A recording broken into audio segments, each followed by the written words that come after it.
All about PC board plating finishes. The usage of printed circuit boards is vast in electronic devices, like computers to cell phones, so their construction and design are crucial for proper operation.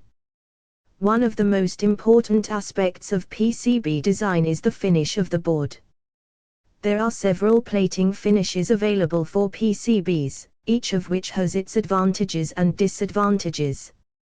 Here, we will discuss the different types of PCB plating finishes and their various applications. Electroplating for PCB. When it comes to PCB finish, you will find electroplating at the top. It involves the use of an electric current to deposit a thin layer of metal onto the surface of the board. The metal in this case can be usually gold, silver, or copper. The thin layer of metal acts as a protective barrier against corrosion and oxidation, and also provides electrical insulation. You can adjust the thickness of the layer to meet specific requirements. Moreover, the metal is easy to deposit in a variety of shapes and sizes. Immersion tin plating. Another PCB plating finish is tin plating, which involves the deposition of a thin layer of the tin onto the board. Manufacturers often prefer tin for its low cost. Besides, it has excellent corrosion resistance and electrical insulation capabilities. It is also known as white tin, and copper is finished with a thin layer of tin. It is an electrolysis process that involves a chemical bath. Tin plating is ideal for circuit boards being used in high-temperature environments, such as those found in automotive electronics. Generally, manufacturers use it as a soldering medium, as it is relatively soft and easy to work with. Immersion gold. Another plating finish for PCBs is immersion gold. This technique involves a special electroplating bath that contains gold particles. A PCB manufacturer will put the board in this bath to attract the gold particles to the surface of the board. This process provides excellent corrosion resistance and electrical insulation. Tin plating makes a circuit board highly reliable. Gold plating is the most expensive but also the most durable. It is used mainly in high-end electronics due to superior corrosion resistance. There are two ways to use gold: either it is soft gold or hard gold. The soft gold is wire bonded to provide better conductivity, and the gold does not vanish during soldering. Soft gold plating involves current, so it is electrolytic. On the other hand, hard gold plating involves hardeners, and it is also known as deep gold plating because the entire nickel surface is immersed in the plating tank. The process is also electrolytic as soft gold plating. In IG electrolysis nickel immersion gold, the name is so because a thin layer of gold is there on the nickel. Before gold, manufacturers apply nickel to copper to prevent gold and copper from mixing into each other. It involves an electrolysis technique to apply the metallic layer on the board surface without any current. The process depends on the chemical reaction. The application of this process occurs either before soldering or after it. If you plate the entire copper with gold, it will increase the plating cost. The gold gets absorbed while soldering. IG provides a smooth surface for SMD, surface mount devices, and BGA, ball grid arrays. Gold provides excellent electrical conduction. Hot air solder level HASA plating finish. This is a simple plating technique that involves molten solder. You have to dip the PCB into the molten tin and lead alloy. It is cheaper than other methods. It covers the copper surface and then you have to level the board with a hot air knife. The HASA provides you with excellent soldering surface and SMT and large parts.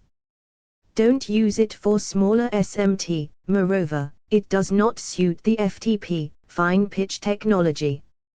It has a high processing temperature of up to 260–270 C, which can damage the board due to stress. Since it involves lead, it is not a compliant material according to RoHS standards in the US. It is not a good option for those who want a lead-free PCB. Lead-free HUS are those who want HUS in their PCBs but avoid it due to lead can have lead-free material. The entire soldering process is as HUS excluding lead. Hence, it is compatible with RoHS, so it is safer than HUS. Anodizing for PCB. Anodizing involves the use of an electrolytic solution to deposit a thin layer of metal onto the board. Anodizing provides excellent corrosion resistance and electrical insulation, and it is ideal for boards that require a high level of performance. Electroless nickel plating ENP. It is the most common plating finish for PCBs and has good corrosion resistance and conductivity properties. It is an economical choice and provides a good bonding surface for components. The plating process involves immersing the board into a bath of salts and acids, which deposits a thin layer of nickel coating onto the board. Then you have to polish the layer to get a mirror-like finish to provide a smooth surface and enhance the electrical properties of the board. ISP/immersion silver plating. The main purpose of immersion silver is to corrosion in copper and enhance its soldering ability. However, it is not long-lasting like other finishes and should be stored in sheets to avoid tarnishing. Silver plating provides a smooth surface for SMD. Moreover, it is highly conductive. Moreover, it is free from lead and environment-friendly and can bear strong signals. You have to apply immersion silver before soldering but after etching. OSP or organic surface plating. This technique uses an organic chemical to finish the copper surface. It has a short life, so you should immediately assemble the board after its application. It provides a flat surface for PCB assembly. Moreover, it is free from lead, so it is not toxic to the environment. The process involves a chemical bath that should be applied after other processes. Each of these different types of plating finishes for PCBs has its advantages and disadvantages, and it is important to choose the one that suits your application. Things to consider while PCB plating. When selecting a plating finish for a PCB, there are several factors to consider. The thickness of the plating layer, the type of metal used, and the environment in which the board will function, all should be considered while selecting the best plating finish for a PCB. For example, if you are going to use the board in a corrosive environment, gold plating may be the best choice. Whereas, if cost is a major concern, tin plating may be the most suitable option. There are also other considerations when selecting a PCB plating finish. For example, the plating thickness should be considered, as this will affect the performance of the board. The thickness should be sufficient to provide the necessary electrical connection between the components and the board. Moreover, you should apply the plating evenly to ensure a good electrical connection. Another important consideration is the type of surface finish, as it should be compatible with the plating. This is because some plating finishes require a certain type of surface finish. For example, gold plating requires a different surface finish than tin plating. The plating should be compatible with the board components. This is important because some components may not be compatible with certain plating finishes. In these cases, it may be necessary to use a different type of plating. Frequently asked question: what is PCB plating? To have high-quality PCBs, a variety of plating finishes are there to provide protection from corrosion and wear, and to enhance the electrical conductivity of the board. What are the types of gold plating? There are two ways to use gold plating: either it is soft gold or hard gold.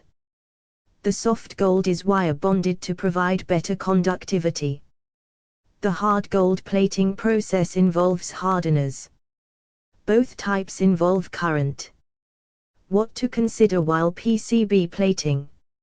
You have to consider the thickness of the plating layer, the type of metal finish, and the environment in which the board will function. Final thoughts in conclusion: there are several types of PCB plating finishes available, each of which has its advantages and disadvantages. Electroplating, tin plating, immersion gold plating, and anodizing are the four most common types of plating finishes used for PCBs. It is important to choose the type of plating finish that best suits your application, as the wrong choice could lead to poor performance or even failure of the board. Copper plating is also popular, as it provides good electrical conductivity and is relatively low cost. Silver plating is also used on PCBs, but it is more expensive than other options and is not as widely used. In addition to these primary finishes, there are a variety of other finishes that can be used to enhance the performance of a PCB. For example, solder masking can be used to protect against accidental soldering. This can be applied as a layer over the primary finish and helps to prevent shorts and other electrical issues. Would like to know more about PCB plating finish or printed circuit board assembly? Email us at sales@nconline.com. That's sales@nconline.com. That's